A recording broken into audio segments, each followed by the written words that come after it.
And welcome to Forum 360. It's our program with a global outlook and a local view.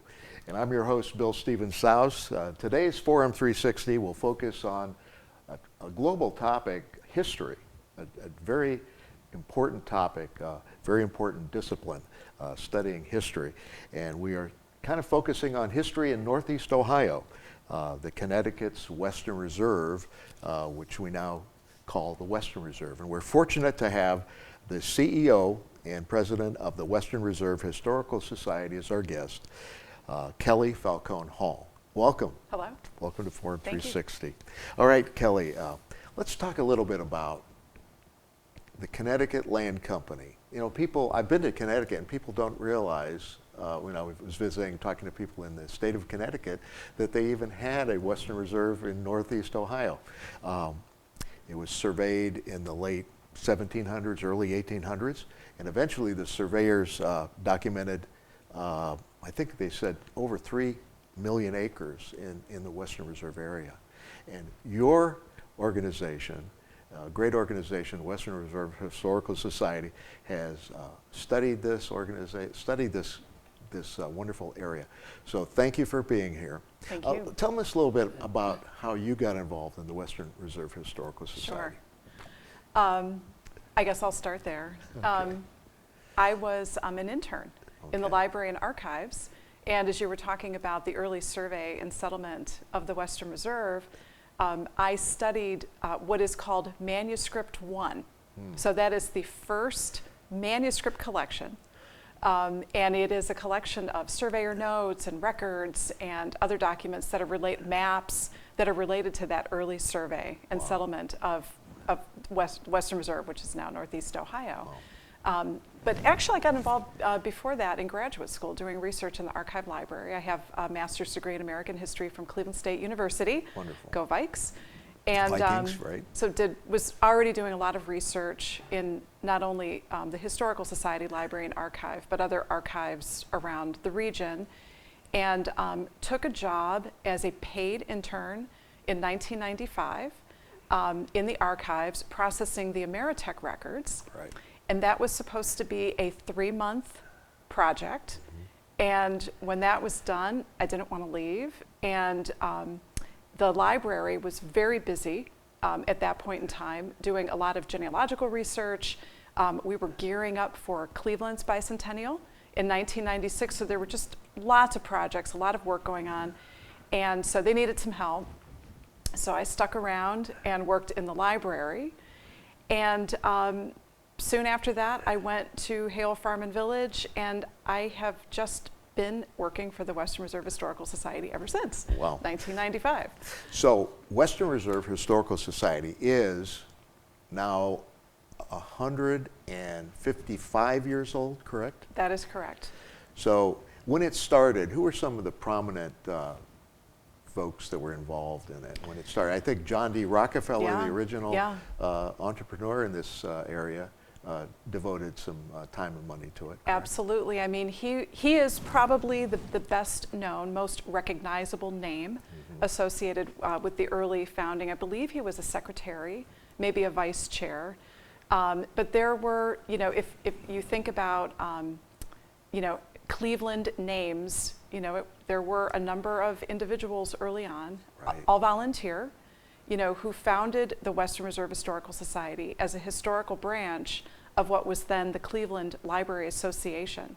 And that was just 2 years after the end of the Civil War. So just to kind of place that in time for folks. Now, in the late 1790s, Moses Cleveland, came from New England, from the Connecticut area, and he thought that there would be a great opportunity if he could find on Lake Erie, near one of the rivers, which the prominent river is Cuyahoga, and Moses Cleveland came.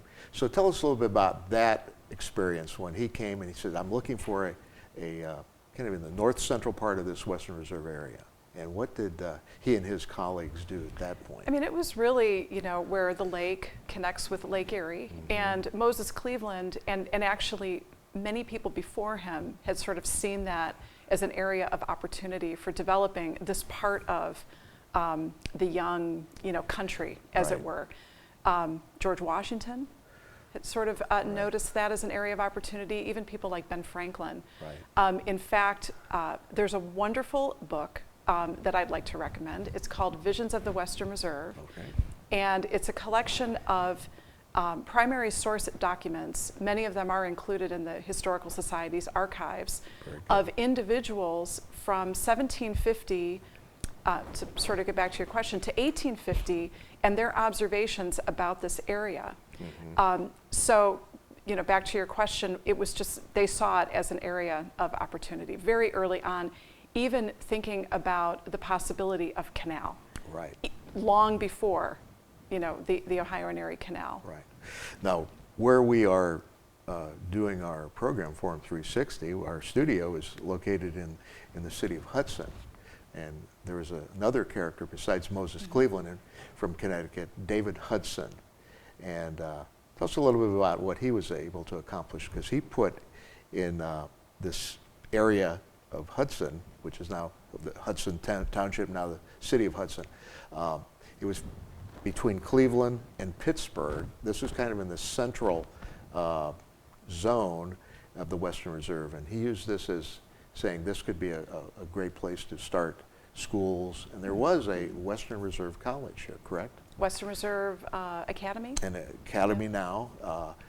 Later it went to Cleveland, Western Reserve University, Case Western Reserve, correct? Okay, so there are many stories about the Hudson area. Just to the west of Hudson, Bath Township, and in what is now Summit County. At one time it was Medina County and Portage County. Out of that came Summit County, correct? But there is Bath Township, and you were involved in the Hale Farm. Tell us a little about the Hale family and the farm that you helped manage when you were there. Yeah, Hale Farm and Village in Bath is, the Historical Society has owned and operated Hale Farm since 1956, when Clarabelle Ritchie, the great-granddaughter of Jonathan Hale, who was the settler who came here from Glastonbury, Connecticut, she gave the Hale Farm, the house, outbuildings, and several hundred acres to Western Reserve Historical Society. And she said, you may have this, but I'm paraphrasing, I need you to open it to the public as a museum of Western Reserve life. You know, open to all. And so we have been doing that since 1958. We opened it to the public. And shortly after I got involved with the Historical Society, I went to Hale Farm and Village first as the site historian, and then went back in 2008 as the director for several years. And Hale Farm and Village is really, for those who have been there, know it's really a magical place where you're in the heart of the Cuyahoga Valley National Park. So you're within minutes of, you know, shopping and civilization and freeways, but you don't know it when you're on that 100 or so acres that we still own and operate. You really suspend your disbelief, as we say, in the field of museum interpretation. It's a magical place. I was talking on the phone with one of the staff there, Travis Henline, who basically now has the role that you used to have years ago. And Travis said that they're studying this year Native American culture, and he said that that'll be something to touch on when we do our program here on Forum 360. I know that right in the area of the Hale Farm, Ira Road and that area, there was Indian Trail activity. Warriors would come from the lake down to the river, to Cuyahoga, and that was a part of that, the wonderful Indian trails, or Native American trails. So tell me some of the places at the Hale Farm that you can visit. What are some of the displays and so forth? I know you have a wonderful store there, a bookstore. People can frequent and pick up. So what's going to be this year, what's happening at Hale Farm? Hale Farm and Village will open to the public. So we already did. We did our Maple Sugar Festival and Pancake Breakfast a few weeks ago. Earlier this year, right.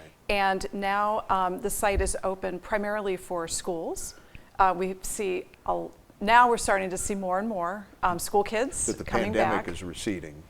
The Yeah. COVID-19 pandemic is receding, so we're seeing more activity. Absolutely, and we're thrilled about that because it is a key field trip destination for primarily for elementary school children in many parts of Ohio, and other states even come to visit us.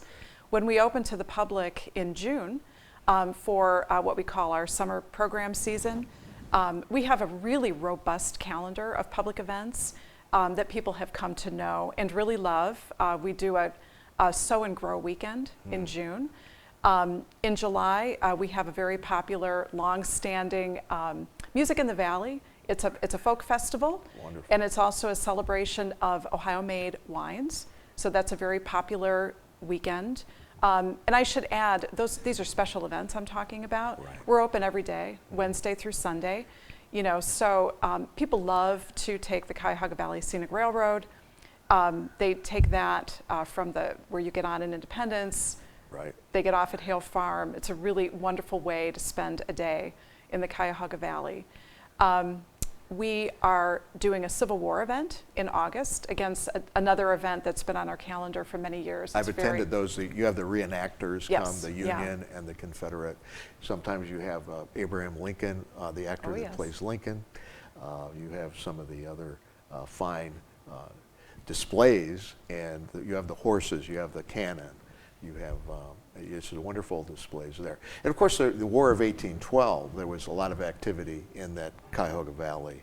That was, William Henry Harrison and other leaders depended on that area for travel and transport. Let's move up north to, speaking of transport. Could I just, Yes, there's one more event I one just more want to event. mention at Hale Farm because I don't want people to miss. Labor Day weekend, we do Maiden, Ohio Art and Craft Festival, which has really become the art and craft festival really in the state of Ohio. Very it's good. Tens of thousands of people come. It's become a Labor Day tradition, so I want to make sure that I mention that as well. Definitely do that. Well, let me say that we are talking to a wonderful guest from the Western Reserve Historical Society. She is the president and CEO, Kelly Falcone-Hall. Good to have you with us on Forum 360. I'm your host, Bill Steven Saus, and we are fortunately talking about the Western Reserve, the history, and how people are maintaining this history. Now, let's go up north again to the Cleveland area and to University Circle. Tell us about the Crawford Museum and the Historical Center of WRHS. The Cleveland History Center is our site in University Circle. It's our headquarters, so our administrative offices are there. It is a 7.5 acre campus, so it's really quite a large footprint there in University Circle, where we have the Crawford Auto Aviation Museum, we have the Euclid Beach Park Grand Carousel, we've got a permanent exhibit about Cleveland and Northeast Ohio called Cleveland Starts Here, sponsored by the Jack Joseph and Morton Mandel Foundation. Our library and archives is there. The library is the part of the organization that was founded in 1867, really the beating heart of the entire organization. We have 2 mansions, the Hay McKinney Mansion, which is open to the public for tours. Also the Bingham Hanna Mansion. Both are on the National Register of Historic Places. Fabulous historic gardens that are original to the site. And a permanent exhibit about Carl and Lewis Stokes. It's called Carl and Lewis Stokes Making History. Right. And the Chisholm Halley Costume Wing, which is a wonderful exhibition gallery where we exhibit many of our costume and textile collections. We have 40,000 items in that collection alone. Wow. So there is a lot going on under one roof at the Cleveland History Center. The Crawford Auto Aviation Museum, we built that in 1965 to house the collection of automobiles and aircraft and other automobilia that were given to us by Fred Crawford. Right. And currently we are renovating the lower gallery. So if you're familiar with the museum, as I know you are, Right. it's huge 50,000 square foot museum. Right. The upper- Airplanes and vehicles and fire trucks and just wonderful. And the TRW Corporation, Thomas Raymond Woolridge, very active because that's where Mr. Crawford was Yes. on board there, the board of directors there. Tell us a little bit more, if you would, Kelly, about some of the other archives. You have the Cleveland Jewish archives, Yeah. the Italian American. Tell us a little bit about some of the ethnic archives that Sure. you have available there. We have a really expansive community history archives, and we've got the Cleveland Jewish archives, the African American archives, Right. the Italian American archives, which we have a really nice partnership with the Italian American community. They just opened the Italian American Museum of Cleveland in Little Italy last year.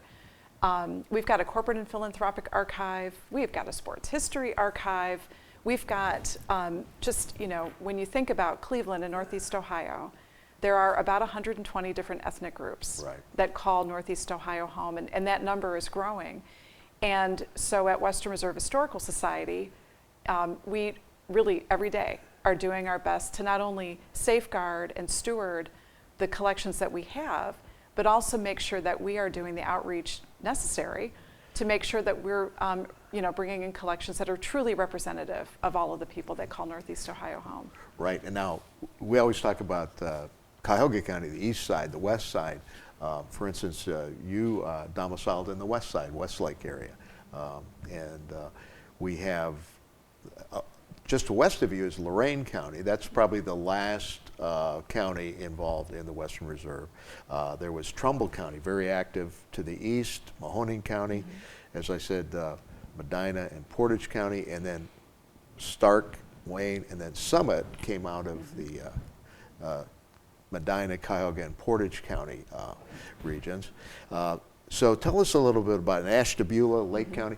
What are some of the other areas that your organization, Western Reserve Historical Society, is getting involved in some of the outlying counties? Sure.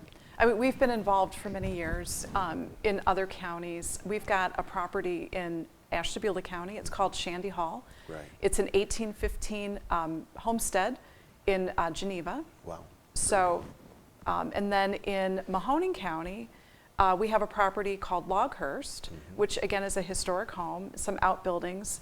We own that. It's operated by a wonderful organization called the Canfield Heritage Foundation, and they operate it. Wow. And they open it up to the public primarily during the spring and summer months. Right. We also have a restoration and storage facility in Macedonia, also here in Summit County. So it's not open to the public, but that's where we house a lot of our collections that aren't on display. Right. A lot of our automobiles are stored there and restored there. Right. And also, many of our collections that are not, we're just not able, for running out of space at the Cleveland History Center. One of my other favorite counties is Geoga County, and you have such interesting ethnic areas up there. You have the Mennonite, the Amish, and the studies continue around that area as well. But the fall events that come up there, the county fairs, Yeah. But we're talking a little bit about what happened when Moses Cleveland arrived, started to grow. Northeast Ohio started to grow. Western Reserve started to grow. How does the Western Reserve Historical Society talk about industry and commercial activity? Is there a study? I mean, TRW Corporation was one of the early benefactors of your society. So tell us a little bit about the industry and how it's affected your group. I mean, it is everywhere in the archives, and really everywhere you look. I would say, especially around the Cleveland History Center, just the stories that are told in Cleveland Starts Here, Right. the permanent exhibit that I mentioned earlier. We tell the stories of industry, kind of the narrative timeline Right. of Cleveland and Northeast Ohio all the way through the present. One of the key ways I think that we reach people with this story from school children to to adults. We have a youth entrepreneurship education program that we've been running since 2008. Wow. And that really inspires children, ages basically grades 3 now through grade 8. And that has largely been done, and I should say, with the support of the Burton D. Morgan Foundation. Okay, Burton. Leadership support from Burton. They've been a partner Right. with us from the beginning. And so using our collections and the stories of the people, some of whom you've mentioned, people whose names you know, people whose names you've never heard before, really inspiring young people to see themselves as entrepreneurs, inventors, innovators. We do a program every year in December called the 100-Year Club of the Western Reserve. And we induct 100-year-old organizations and companies into this club, Very now close to 300 members strong, and it is a celebration of industry, of Right. entrepreneurship, past, present, and future. So we do it in a variety of ways. I would say it is a core value Very for good. Western Reserve Historical Society, not just to collect it and safeguard it, but also to share it and to allow, again, young people to see themselves in that way. Well, it started, the Ohio country, the Native Americans involved in this, the many tribes that were hunting, they were fishing and using this area for the welfare of their people. And then, of course, there was the Western movement from the Connecticut families that came here. What is the most startling when you got involved in studying the archives and documents? What are some of the most startling finds that you figured that impressed you? One or two that impressed you that from the early days of studying the Western Reserve. That's a tough question because there's so much, but I will. You immediately caused me to think again about Manuscript 1 that I mentioned, the early survey notes and maps and journals and drawings. The survey maps of the early townships are absolutely gorgeous. Right. They're in color.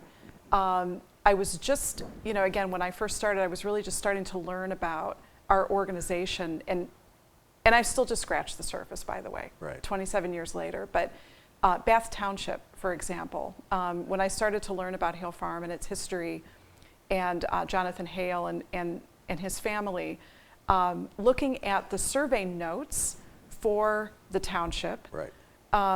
as well as the map and the other documents, that it just, they just really just expanded, I think, my own knowledge, but also just provoked, I just wanted to learn so much more. And I wanted to share all of that with anyone, Right. frankly, who will listen. Right, exactly. Currently you.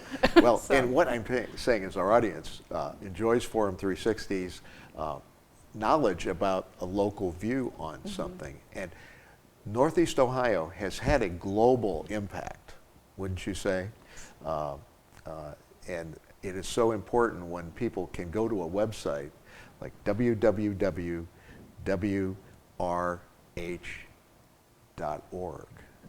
and look up information about what went on in this Connecticut Western Reserve area that is now very prominent. To the south of us, in the south central, we had the Rubber City, Akron, Ohio. So you had the Firestones, the Cyberling family, the Firestone family. You had people from Michigan, actually, Henry Ford coming down to Cleveland, starting a Ford plant. You had the General Motors Corporation starting the Chevrolet plant.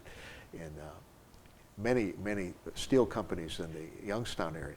There's so much information, so many, obviously you're collecting all this information about industry, about farmland, agriculture.